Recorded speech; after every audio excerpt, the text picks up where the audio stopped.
While little girls in France are being taught that Islam is a religion of peace and tolerance, little girls in Pakistan are being taught to behead anyone who makes fun of the most obvious false prophet in history. Ex-Muslims of North America shared a video of a Muslim girls' school in Pakistan where Muslim girls are learning how to respond to criticism the Islamic way. Let's check it out.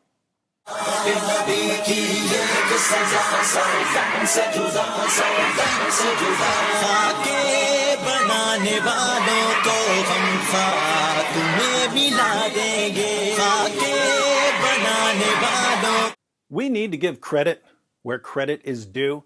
Islam may not be good at producing countries where people actually want to live, or at promoting literacy and education, or at defending women's rights. But when it comes to cranking out songs that make people want to go out and slaughter people in the name of Allah, jihadis are the kings of rock. There is none higher.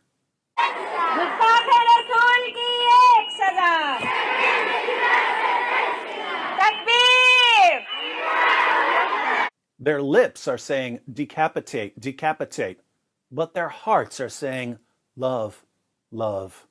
ए अबू लहब के पैरोकारों, तुम खाके और cartoon क्यों बनाते हो?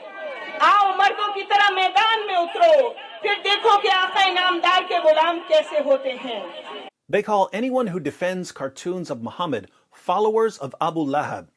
Abu Lahab was one of Muhammad's uncles and one of his biggest critics. He knew that Muhammad was an impostor and a false prophet. So calling people followers of Abu Lahab isn't exactly an insult. It's strange, though, that they tell French leaders to come and face them like men. Do they really think that Emmanuel Macron is going to assemble an army and attack a girls' school in Pakistan? Be realistic, ladies. It's jihadis who target schools, not Frenchmen. अभी तुम्हारा एक शख्स जहन्नुम Vasil हुआ है. अभी तो हमारे सीनों में आग दहक रही है. तुमने मोहम्मद अरबी सल्लल्लाहु अलैहि वसल्लम के गुलामों को ललकारा है. इब्तिदा तुमने की है, इंतहा अब हम करेंगे. हमारे गर्म खून अपने नबी की शान पर फिदा होने के लिए बेताब है. Our blood is desperate to flow for the sake of our prophet. Muhammad, who had sex with a prepubescent girl and produced a religion that has been promoting pedophilia for 14 centuries, now has a bunch of prepubescent girls saying how desperate they are for their blood to flow for him. How sick and twisted can a religion be? हम हर बात बर्दाश्त कर लेते हैं, मगर हमारे नबी पर बात आना हमारे लिए जिंदगी या मौत का मामला बन जाता है. हम तब तक आराम से नहीं बैठेंगे जब तक तुमसे इस गुस्ताखी का बदला न ले लें. We will never stop until we exact revenge for your insult. Notice, it never occurs to anyone to step in and say, excuse me, do you really think we should be brainwashing little girls into dedicating their lives to slaughtering people over cartoons? Everyone seems to think this motivational speech is right on the money. But not to worry. If we keep telling ourselves that the only problem with Islam is a tiny minority of extremists, maybe we can avoid some of the violence until all the children who are being raised as jihadis grow up and slaughter our children and grandchildren in the name of Allah. हमें मोहम्मद अरबी के मुबारक हाथों से जामे कौसर पीना है इंशाअल्लाह. फराज समेत तमाम मुस्लिम दुश्मन अनासिर को अब ये बात पल्ले से बांधनी होगी कि तुम्हारी तरफ से जिस आग के शोले मशरिक में फेंके गए हैं, अब मगरिब की तरफ चलती हवाएं उन्हें तुम्हारे दरवाजे तक ले गई हैं. The flames you spread to us in the east will now reach you in the west. The flames of cartoons that people put on the internet and thus reach people in Pakistan on Facebook and Twitter will now reach you in France and Austria. But the flames that reach the west won't be cartoons. The flames that reach the west will be jihadis slaughtering Christians in church and slaughtering random people out for a meal. Once again, we see that Islam has a perfectly functioning moral compass. क्या ऐसा मुमकिन है कि मुसलमान का लहू रंग न लाए? क्या ऐसा मुमकिन है कि मगरिब हमें बेअमन करे और खुद चैन की बांसुरी बजाए? क्या ऐसा मुमकिन है कि फ्रांस हमारे नबी की शान में गुस्ताखी करे और पेरिस की शान बाकी रहे? नहीं. She's talking about Muslim girls shedding their blood to avenge cartoons.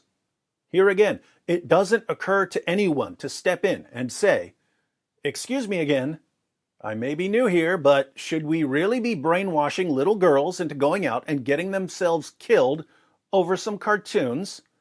Everyone at the school and all the parents seem to think that this is perfectly normal. Why? Because it is in Islam.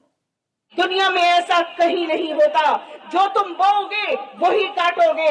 जीने दोगे तो जियोगे. तुम्हारा सुकून हमारे अमन के साथ मशरूत है. Your peace is tied to ours. What does that mean? It means if you don't want us waging terrorist attacks against basically any European we come across, you had better silence critics of Islam. You need to make criticizing or mocking Islam illegal in Western countries that aren't under Sharia. You need to enforce Sharia blasphemy laws even in the West, or we're coming to kill you until you get so sick of dying that you'll do anything to appease us. You know what the saddest part here is? The saddest part is that Western nations could help these girls. And I don't mean by conquering Pakistan. I mean that these girls will eventually encounter a lot of Western culture through the internet. We could help them by showing them that their goal in life shouldn't be to shed their blood for the most obvious false prophet in history. But instead of these girls encountering a unified voice, telling them that they shouldn't be letting an illiterate 7th century Arabian caravan robber tell them how to live their lives, they'll encounter Western politicians and journalists and educators and entertainers telling them that Islam is a wonderful religion and that Muhammad was a wonderful man, indeed, a true prophet. And all this will do is reinforce what their teachers have been telling them all their lives. Schools in Pakistan are brainwashing little girls and preparing them to martyr themselves for a fake prophet. We respond by praising and honoring the religion that promotes the brainwashing and the martyrdom. We respond to stupidity and insanity with more stupidity and insanity. The response of the West so far has been an epic failure, so why don't we try something new? How about we respond to stupidity and insanity with a relentless presentation of the facts that prove conclusively that Muhammad was a false prophet? We might hurt a lot of feelings, but we'll definitely save a lot of lives.